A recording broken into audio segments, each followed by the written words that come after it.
Avis vascular centre మన దేశంలోనే the best varicose vein hospital. మొట్టమొదట ఫస్ట్ లేడీ డైరెక్టర్ ఈవిడే. సార్ చండీ రాణి అని ఒక సినిమా డైరెక్ట్ చేసిందండి. చండీ రాణి ఈవిడ హీరోయిన్గా వేస్తూ 3 లాంగ్వేజెస్ చేసింది, తెలుగు, తమిళం, హిందీలో. సార్ సో అంటే అన్ని లాంగ్వేజెస్ మీద పట్టు ఉంది ఆవిడకి. సో ఒక సబ్జెక్ట్ మీద కాదు, ఇటు రచన పరంగాను ఆవిడ అత్తగారు ఆవకాయ కథ చేస్తే కడుపులు చెక్కలేట్టునవుతాం. తర్వాత పూజ పురస్కారాలు, ప్రతి సినిమాలో ఒక దేవుడి మీద చక్కగా ఒక పాట ఉంటుంది, ఆవిడ ఒక కీర్తన ఉంటుంది, చాలా అద్భుతంగా పడుతుంది, చాలా విందుగా ఉంటుంది. సో అటువంటి ప్రతిభాశాలి భానుమతి గారు. సార్ ఇక్కడ నాకు చిన్న డౌట్ ఏంటంటే, చక్రపాణి నాగిరెడ్డి గారు అంటే ఈవెన్ ఎన్టీఆర్ ఏఎన్ఆర్ కూడా వారి మాట దాటకుండా ఉన్న రోజులు చాలా సంవత్సరాలు ఉన్నాయి. అవునవును. అలాంటి వాళ్ళ మీద ఈయన వ్యంగ్యంగా సినిమా తీసినప్పుడు ఎలా సర్వైవ్ అవ్వగలిగారు ఇండస్ట్రీలో? సర్వైవ్ అవ్వటం అంటే తర్వాత మళ్ళా కొన్నాళ్ళకి మళ్ళా కలిసిపోయారంట, మామూలుగా మాట్లాడుకున్నారంట. అది చక్రపాణి గారి గొప్పతనం. సో అసలు పండంటి కాపురం సినిమాకి కూడా పండంటి కాపురంలో ఈవిని తీసేసి జమున పెట్టారు కదా. ఇలాంటి పని చేయబోయిందంట ఆవిడ. మళ్ళీ చేయబోయేసరికి వీళ్ళు ఓవర్ నైట్ భానుమతి ఇట్లాంటి పని మళ్ళీ ఏమైనా చేస్తుంది, ఆవిడ క్యారెక్టర్ చెప్పాము, కథ కూడా చెప్పాము కాబట్టి చేస్తుందని వీళ్ళు డే అండ్ నైట్ షూట్ చేసి పండంటి కాపురం ఫినిష్ చేశారు. ఆ సినిమా రాకముందు ఈ సినిమా. సో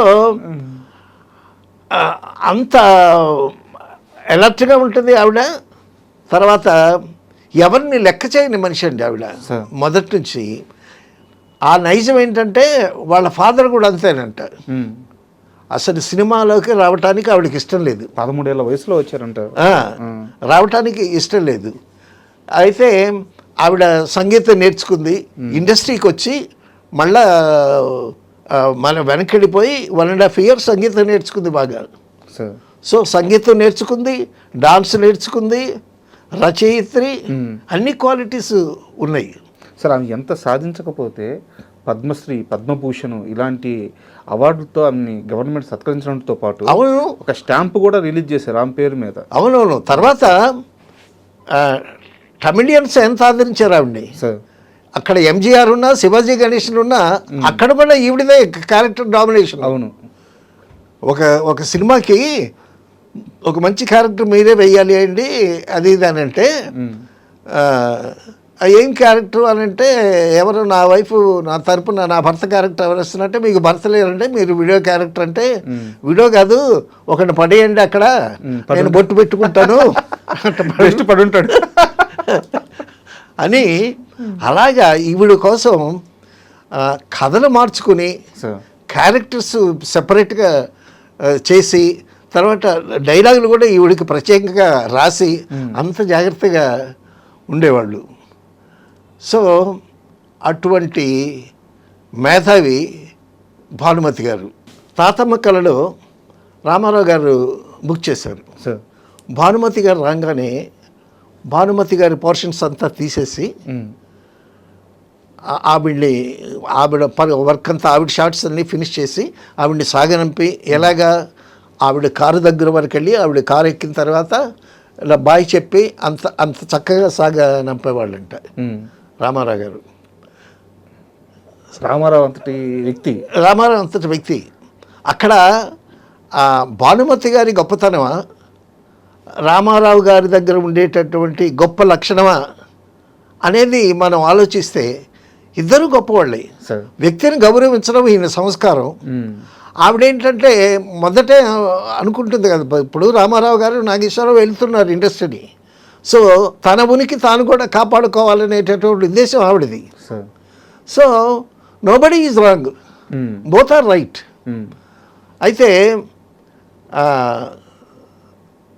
కోడి రామకృష్ణ గారు బాలకృష్ణతో ఒక సినిమా తీశారు. అది మంగమ్మ గారి మనవడు. ఆ మంగమ్మ గారి మనవడు తీసేటప్పుడు చాలామంది అబ్బో కోడి రామకృష్ణ బాలకృష్ణ అసలు భానుమతితో వేగుతారా అది ఇదని చాలామంది సందేహాలు న్యాచురల్గా ఆ, వస్తాయి.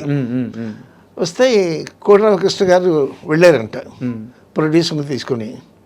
అమ్మా మీరు చేస్తానన్నారు, బాగానే ఉంది, చాలామంది బయటలో చెప్పుకుంటున్నారు, నాకు భయం వేస్తుంది మిమ్మల్ని హ్యాండిల్ చేయటానికి. అదేం లేదయ్యా, నీకు క్యారెక్టర్కి ఏం కావాలి అది నాకు చెప్పు, అది చేసి వెళ్ళిపోతాను అన్నాడు. ఆవిడ కోడి కోడి అనేదంట. షూటింగ్ స్టార్ట్ అయింది. కోడి కోడి కోడి అంటుందంట. కోడి కోడి అంటే, అమ్మా చిన్న రిక్వెస్ట్ అమ్మా. ఏంటి కోడి? లేదమ్మా, మీరు నన్ను కోడి అని పిలుస్తుంటే నాకు ఏదోలా ఉంది, మరి సెట్లో అందరూ కూడా కోడి కోడి అంటారు, మరి మరి ఏమంటావమ్మా అనంటే, రామకృష్ణ అను అన్నాడంట. రామకృష్ణ అన్ను, ఎందుకంటే నా మొగుడి పేరు కూడా రామకృష్ణ, రామకృష్ణ అన్ను అనంటే,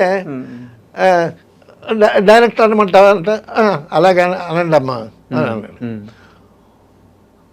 అనంటే అలాగే కోడి అని అందండి. వారు వింటారా సార్? ప్రసాద్ ఒకసారి అన్నపూర్ణ స్టూడియోలో కోటరామకృష్ణ గారు షూటింగ్ అవుతుంది, మా పక్కన ఫ్లోర్ షూటింగ్ అవుతుంది, మేము బయట ఉన్నాం, ఆర్టిస్ట్ కోసం వెయిట్ చేస్తాం. ఇంతలోకి భానుమతి గారు వచ్చి కారు దిగుతున్నారు. కోడి ఉన్నాడా లోపల అంటే అని ఎదురుగా వచ్చే రిసీవ్ చేసుకున్నాడు. తర్వాత బాలకృష్ణ గారికి కూడా రామారావు గారు చెప్పారంట, చాలా ఆవిడ దగ్గర నేర్చుకోవాల్సిన చాలా విషయాలు ఉన్నాయి, ఆవిడ దగ్గర జాగ్రత్తగా మసులుకోవాలి అది ఇదని చెప్తే, ఎన్టీ రామారావు గారు ఎలాగా ఆవిడ్ని సాగనంపారు, బాలకృష్ణ గారు కూడా అంత గౌరవం ఇచ్చి ఆవిడ్ని కారు వరకు సాగనంపి బాయ్ చెప్పాడంట. ఆ సినిమా కూడా బాలకృష్ణ గారి కెరీర్లో చాలా ఎర్లీ స్టేజ్లో వచ్చిన మూవీ. అవునవును గారు మనవాడు. ఆ సినిమాలో బాలకృష్ణ గారి క్యారెక్టర్తో పాటు వీరి క్యారెక్టర్ కూడా సినిమాని డ్రైవ్ చేసే విధానం. అవునవును. అసలు చిన్నప్పుడు భానుమతి గారు అని నాకు తెలియదు సార్. అంటే ఒక సినిమాలో ఒక క్యారెక్టరు అలా మనం జనరల్గా చూస్తూ ఉంటాం. అవును. ఫస్ట్ టైం నా సినిమా చూసినప్పుడు హీరోతో సమానంగా ఏంది ఈ క్యారెక్టర్, ఏంది ఆ క్యారెక్టర్ చుట్టూ అంత పవర్ ఉంది, ఏంది అంత ఆరా ఉంది, అర్థం కాలేదు. అవునవును. ఆవిడ రామారావు గారితో సినిమాలు తీసింది, నాగేశ్వర గారితో సినిమాలు తీసింది, నాగేశ్వర గారితో బాటసారి సినిమా తీసింది సార్. ఆ బాటసారి సినిమాలో ఆవిడ పెర్ఫార్మెన్స్ ఉంటుందండి, ఆవిడ పాట కానీ ఆవిడ పెర్ఫార్మెన్స్ కానీ. తర్వాత విప్రనారాయణ సినిమా చూడాలండి. సార్ విప్రనారాయణలో కూడా నాగేశ్వరరావు గారి హీరో. ఆయనేమో ఒక పూజారి, బ్రాహ్మడు, ఆడవాళ్ళంటే దూరంగా ఉంటాడు.